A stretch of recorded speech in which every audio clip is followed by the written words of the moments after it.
मैदान पार पडलं. तर त्या मैदानामध्ये काही निकाल दिले गेले होते, त्याच्यामध्ये आम्ही बदल केले.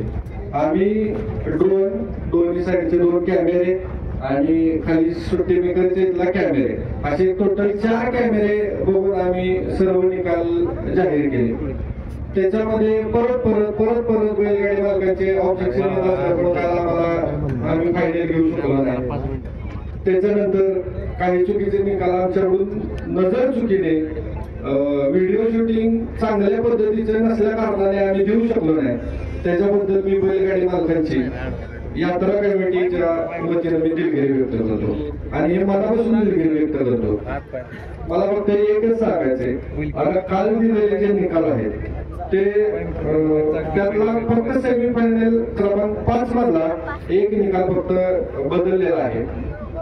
तर तो निकाल असा आहे, आपण काल दिलेला निकाल होता तुळजाभवानी कुमार जयेश अभिजित भैया पवार साखरवाडी यांना दिलेला निकाल होता. परंतु त्यांची गाडी रिक्सर फॉल आहे, तासामधून बैल पडायला संपूर्ण आपल्याला दिसलेला आहे.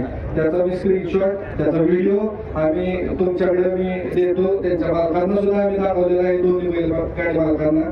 आणि तो निकाल बदलून आपण तास क्रमांक 5 मधून पळालेली गाडी आई काळेश्वरी प्रसन्न पैलवान सचिन शेठ चव्हाण वाई या गाडीला आपण निकाल दिलेला आहे.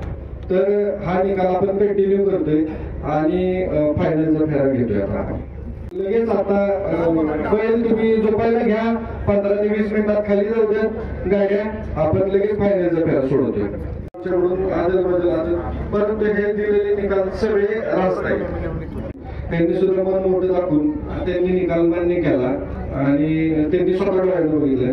त्यांचं सुद्धा मी आभार व्यक्त करतो.